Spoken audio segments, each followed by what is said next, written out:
날마다 솟는 샘물과 함께하는 오늘의 큐티 시간입니다. 11월 9일 화요일 오늘의 말씀은 예레미야 46장 13절로 26절까지의 말씀입니다. 바벨론의 느부갓네살 왕이 와서 애굽 땅을 칠 일에 대하여 선지자 예레미야에게 이르신 여호와의 말씀이라.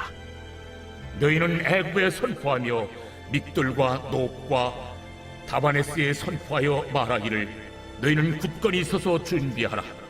네 사방이 칼에 삼키었느니라. 너희 장사들이 쓰러지면 어찌함이냐. 그들이 서지 못하면 여호와께서 그들을 몰아내신 까닭이니라. 그가 많은 사람을 넘어지게 하심에 사람이 사람 위에 엎드러지며 이르되 일어나라. 우리가 포악한 칼을 피하여 우리 민족에게로 우리 고향으로 돌아가자 하도다. 그들이 그곳에서 부르짖기를 애굽의 바로왕이 망하였도다. 그가 기회를 놓쳤도다. 만군의 여호와라 일컫는 왕이 이르시되 나의 삶으로 맹세하노니 그가 과연 산들 중에 타볼같이 해변의 갈멜같이 오리라. 애굽에 사는 딸이여, 너는 너를 위하여 포로의 짐을 꾸리라. 노비 황무하며 불에 타서 주민이 없을 것임이라. 애굽은 심히 아름다운 암송아지일지라도 북으로부터 쇠파리 떼가 줄곧 오리라. 또 그 중에 고용꾼은 살진 수송아지 같아서 돌이켜 함께 도망하고 서지 못하였나니 재난의 날이 이르렀고 벌받는 때가 왔음이라. 애굽의 소리가 뱀의 소리 같으리니 이는 그들의 군대가 벌목하는 자같이 도끼를 가지고 올 것임이라. 그들이 황충보다 많아서 셀 수 없으므로 조사할 수 없는 그의 수풀을 찍을 것이라. 딸 애굽이 수치를 당하여 북쪽 백성의 손에 부침을 당하리로다. 만군의 여호와 이스라엘의 하나님께서 말씀하시니라. 보라, 내가 노예 하몬과 바로와 애굽과 애굽 신들과 왕들 곧 바로와 및 그를 의지하는 자들을 벌할 것이라. 내가 그들의 생명을 노리는 자의 손 곧 바벨론의 느부갓네살 왕의 손과 그 종들의 손에 넘기리라. 그럴지라도 그 후에는 그 땅이 이전같이 사람 살 곳이 되리라. 여호와의 말씀이니라. 새로운 아침입니다. 여호와 니시 하나님은 우리로 승리하게 하시는 분이십니다. 유다 백성들은 하나님의 말씀을 어기고 애굽으로 들어갔다고 했습니다. 그런데 하나님은 본문에서 바벨론을 통해 애굽을 칠 것을 말씀하시는 거죠. 자, 그 내용을 보면 먼저 믹돌과 높과 다바네스의 말씀을 선포하라고 하십니다. 이 도시들은 애굽의 대표 도시이면서 유다 백성들이 도피했던 곳이기도 합니다. 그런데 14절에서 그 도시들의 사방이 칼에 삼키웠다고 하죠. 애굽의 멸망은 피할 수 없는 사실이라는 것입니다. 또한 16절, 21절에서는 애굽을 위해 싸우러 왔던 용병들까지도 애굽의 멸망 앞에서 도망할 것을 말씀합니다. 그리고 18절에서는 그가 과연 산들 중에 다볼같이 해변에 갈매같이 온다라고 하죠. 여기서 그라는 것은 느부갓네살 왕을 의미하니까 그가 산들 중에 다볼같이 해변에 갈매같이 온다는 것은 애굽으로 쳐들어오는 바벨론 군대의 위용과 힘을 나타냅니다.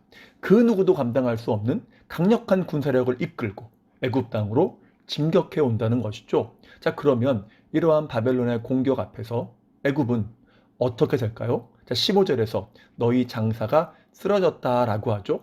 여기서 장사들은 두 가지 뜻으로 볼 수 있습니다. 하나는 애굽의 막강한 군사력, 또 하나는 애굽의 우상인 아피스 신을 의미한다는 것입니다. 그런데 애굽이 이러한 강력한 군사력과 아피스 신을 섬기고 있지만 이러한 군사력과 이러한 우상에게 어떠한 도움도 받지 못한다는 것이죠. 그리고 22절에 보니까 애굽의 소리가 뱀의 소리 같으리니 이는 그들의 군대가 벌목하는 자같이 도끼를 가지고 올 것이다 말씀하죠. 무슨 말입니까?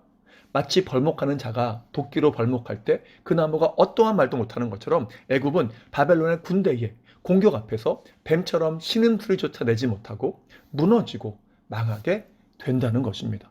그런데 이렇게 철저하게 무너질 애굽이 어떤 존재입니까? 유다 백성들이 그토록 의지했던 피난처요 요새였다는 것입니다. 그런데 그 애굽이 어떻게 됩니까? 어떠한 저항도 하지 못하고 바벨론에 의해서 철저하게 패망한다는 것입니다. 지난 금요일에 보았지만 유다 백성들은 이사야 30장 말씀처럼 가만히 앉은 라합, 곧 아무것도 할 수 없는 애굽을, 그리고 에스겔서 29장 말씀처럼 붙잡으면 부러져서 상처를 입을 수밖에 없는 갈대지팡이와 같은 애굽을 붙잡고 의지한 것입니다. 그렇게 의지한 애굽이 이제 철저하게 멸망한다는 것이죠.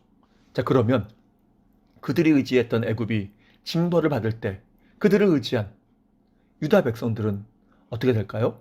그것이 25절에 나오죠. 내가 노예 아몬과 바로와 애굽과 애굽의 신들과 왕들 곧 바로와 및 그를 의지하는 자들을 벌할 것이라.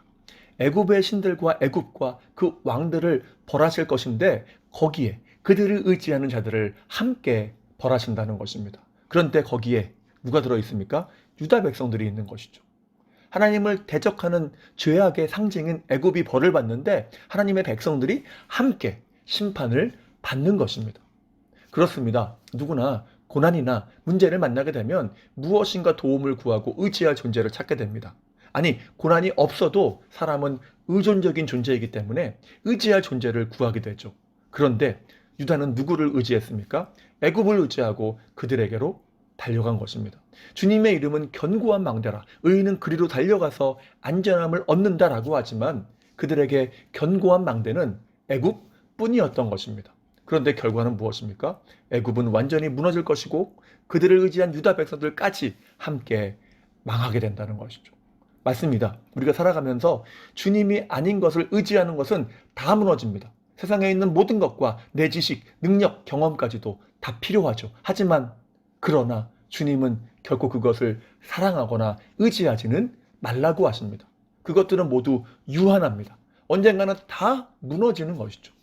주님 안에 있는 것이 아니라면 모두 신기루에 불과한 것입니다. 때문에 우리는 주님만을 의지해야 합니다. 그분을 늘 찾고 바라며 붙잡아야 하는 것이죠. 어려움이 없고 문제를 만나지 않는 인생이 있습니까?